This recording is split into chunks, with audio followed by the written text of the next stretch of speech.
இன்னைய காலத்தில் பகை நாடுகளை பேசி தீர்க்க பார்க்குறாங்க. பக்கத்து மாநிலத்தோட பேசி பார்த்தா என்னன்னு நினச்சேன்.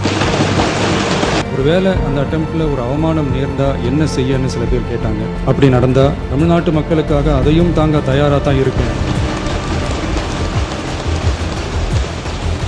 எங்கள் ஊர்ல தான் மனித ஜாதியாக மனிதர்கள் தான் இருக்க முடியும் என்பதை தெரிந்த முண்டாசு கவிஞன் நன்றி சொல்லி முடிங்க போதும்.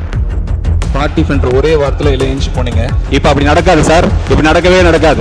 இன்னைக்கு எல்லா ரிப்போர்ட்டும் அவர்கிட்ட இருக்கு. வெளிப்படையா ஆனரபிள் சீஃப் மினிஸ்டர் உங்களுக்கு அனௌன்ஸ் பண்ணுவாங்க.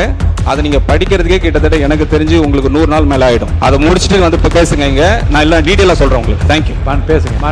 நல்லது, வரவேற்கிறோம். என்னன்னா இப்போ பில்லு வாங்குறதுக்கு ஒவ்வொரு அலுவலகத்துக்கும் போய் பாருங்க. மாண்புமிகு அமைச்சர் அவர்களே, நீங்க ஏதாச்சும் போலீஸ் டிபார்ட்மெண்ட் அது உங்க கையில் இருக்கு பாருங்க. நீர்வளத்துறையிலே 3% கொடுத்தா தான் பில்லுன்னு சொல்லி சொல்றாங்க.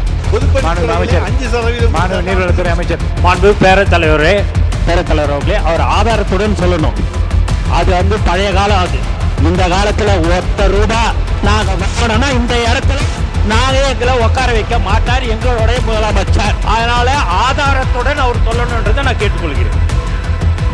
நீங்க வாயால பேசுறதெல்லாம் கரெக்ட். அதெல்லாம் நீங்க உங்களுடைய காலத்துல நாங்க தான் சொல்றோம்ல, நீங்க நிரூபிங்கன்னு சொல்றோம். நீங்க நிரூபிக்க வேண்டியதானே. எதுவுமே இல்லாம நீங்க மட்டும் பேசணும்னா அது எப்படி?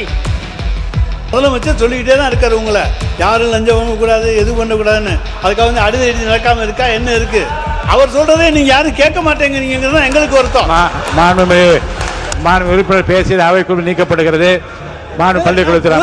மாண்புமிகு சட்டமன்ற பேரவைத் தலைவர் அவர்களே, உங்கள் மூலமாக அண்ணனுக்கு சொல்கிறேன், அவர் சத்தமாக பேசலாம், சட்டத்தை குறித்து கூட பேசலாம்.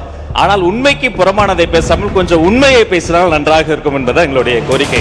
இந்த ஆட்சியில் உறுதியாக சொல்கிறோம், எங்களுடைய மாண்புமிகு முதலமைச்சர் ஒரே வார்த்தையை திருப்பி அமைச்சரை கூட்டத்தில் சொல்லிட்டே இருக்கிறாரு.